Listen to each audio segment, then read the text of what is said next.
Hey gang, what's going on? Hope everybody's having a good day out there today, and much appreciated you guys taking a little bit of the time out of your day to watch the video.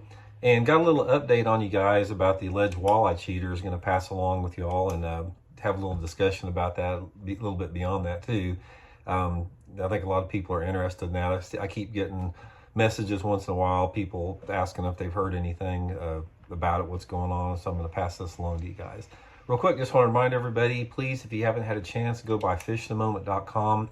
Check out everything we got on the website there, especially our fall and winter lake map breakdowns. Got a bunch of great fall lakes, winter lakes, 40 GPS waypoints for you guys.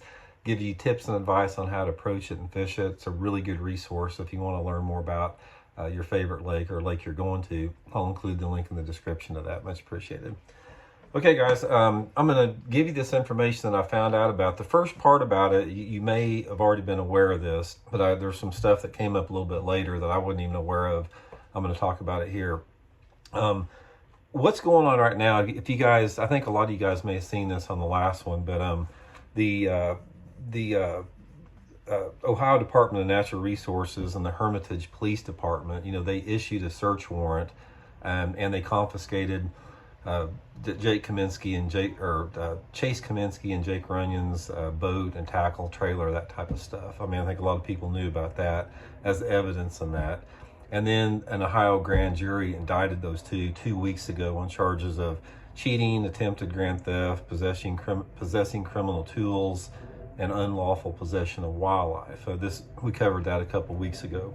But what I didn't know about is they released what the potential punishment for these guys are. And I'm just sort of shocked about this. If they get convicted of this,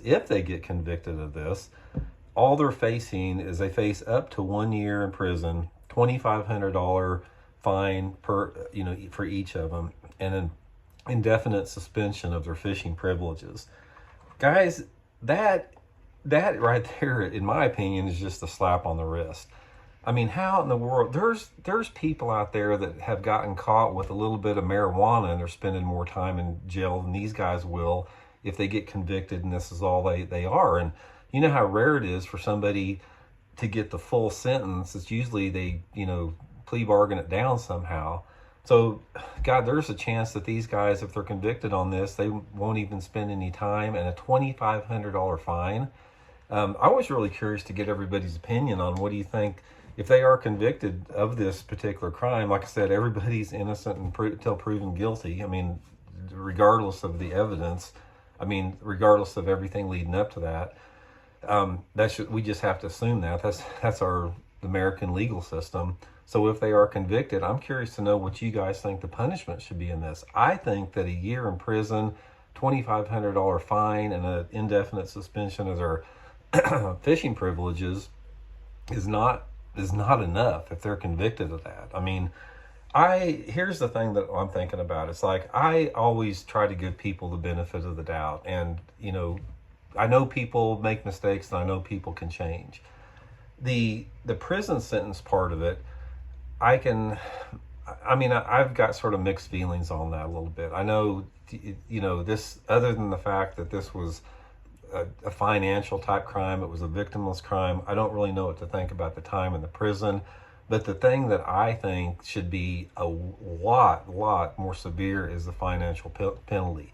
I think that at a minimum, both of these guys, if they're convicted, they should have to pay each of them what the potential winnings that they would have had if they would have cheated and won first prize in that. $2,500 does not cover that.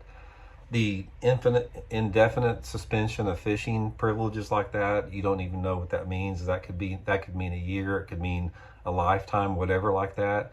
That's another thing that's up to debate. Something like that. I mean, I think that, a 10-year suspension of their fishing license and then some type of a probation and parole review at that point would be, maybe sufficient with that. But overall, like I said, I think this is a pretty lenient punishment for this. I don't think it really acts as a deterrent as very much in that, because if they have a good lawyer and if they have some money to throw behind this, there's a good chance that they're not going to get hardly nothing out of this. I mean, I mean, there's no telling what it could wind up to be.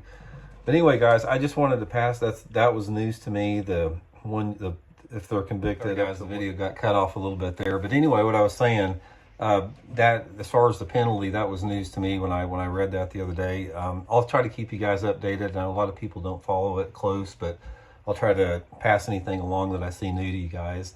And like I said, shoot some comments out there. Let me know what you guys think about this. I'll be really curious, and much appreciated you guys checking the video out, and we'll talk to y'all later. See you.